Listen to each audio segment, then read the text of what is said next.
Oui, bonjour, mes bien-aimés, mes chers amis. Today, nous sommes un dimanche 12 juillet. Comme c'est un jour consacré à Dieu, j'ai préféré partager la parole de Dieu avec vous, mes prochains, mes frères et sœurs. J'ai préféré partager ce moment bénéfique avec vous pour la gloire de Dieu toujours. Donc j'ai tiré un passage biblique dans Éphésiens 4, Éphésiens chapitre 4, versets 1 à 7. Je vais lire au nom puissant de Jésus et après, à la fin, je veux entonner quelques mélodies, quelques chants qui me taraudent un peu à l'esprit, quoi. Humblement, mes frères et mes sœurs. Donc, je lis d'abord la bonne nouvelle au nom puissant de Jésus. Que nous dit ce verset biblique? Excusez pour le petit désagrément. On le fait pour le respect du Seigneur. Donc, je lis au nom puissant de Jésus. Je vous exhorte donc, moi, le prisonnier dans le Seigneur, à marcher d'une manière digne de la vocation qui vous a été adressée, en toute humilité et douceur, avec patience, vous supportant les uns les autres avec amour, vous efforçant de conserver l'unité de l'esprit par le lien de la paix.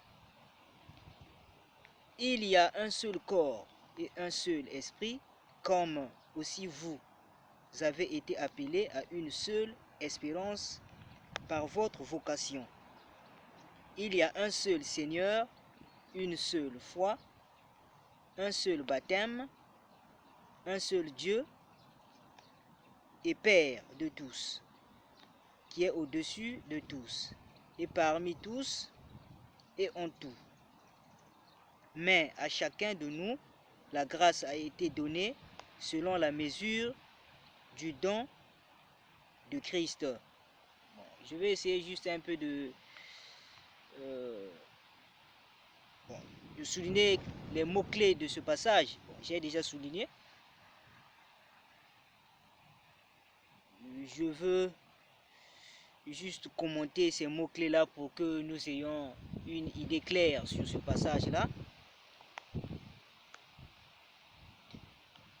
Bon, pour une meilleure compréhension, je vais essayer de relire rapidement pour que vous captez aussi, pour que les auditeurs captent aussi facilement. Donc, je reprends et vous allez prêter attention sur des mots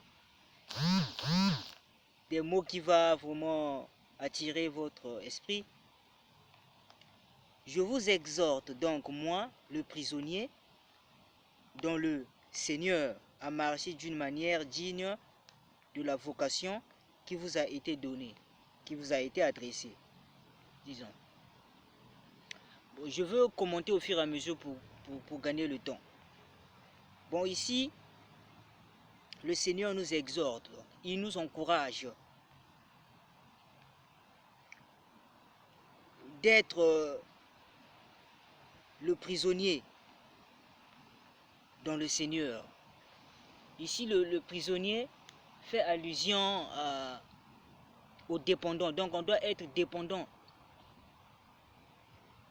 dans le Seigneur, disons, à marcher d'une manière digne de la vocation. Donc, il y a ce terme clé de la vocation aussi qui nous interpelle ici.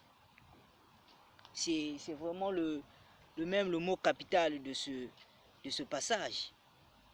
Hein? Chacun de nous, il a été donné à chacun de nous une vocation qu'on ne doit pas ignorer, hein, qu'on ne doit pas étouffer. Chacun de nous a des vertus précieuses que Dieu a déposées en lui. Donc, pour un meilleur éclaircissement, qu'est-ce qu'on entend par une vocation? Étymologiquement, une vocation se définit comme étant, ou bien se dit un mouvement intérieur par lequel on se sent appelé par Dieu. C'est très profond, mes frères et sœurs. Donc, chacun de nous ressent dans son niveau profond de son âme, hein, des dons, des dons qui cherchent à s'extérioriser. Et on ne doit pas étouffer cela. Moi-même, je suis victime de ça. Parce que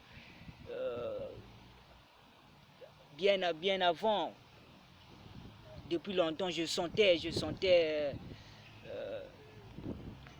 cette force interne qui bouillonnait en moi.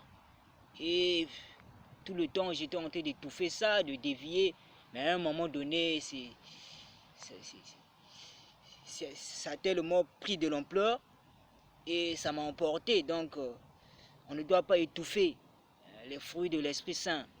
Hein, je profite de vous inciter, mes frères. Donc, en dehors de ça, on nous parle aussi en quelque part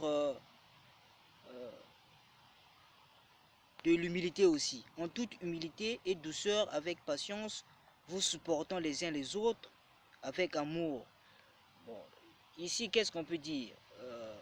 Se supporter les uns les autres, c'est de savoir gérer les défauts des gens aussi. Hein, en toute humilité, si quelqu'un t'a offensé, tu demandes pardon, on ne garde jamais la colère, réciproquement. Et la suite, au verset 3, on nous dit, vous efforçant de conserver l'unité de l'esprit par le lien de la paix. Donc on doit s'efforcer à garder l'harmonie, le dialogue entre nous. Hein? Il y a un seul corps et un seul esprit, comme aussi vous avez été appelés à une seule espérance par votre vocation. Donc, mes frères et sœurs, en définitive, le message qui était indispensable, c'est ce message-là que j'ai essayé de résumer. La deuxième partie, je veux essayer d'entonner, hein, de chanter, hein, pour la gloire de Dieu, quoi. Je veux essayer de louer le Seigneur, pas essayer, je veux vraiment louer le Seigneur avec tout mon cœur. Donc, la seconde partie, bientôt.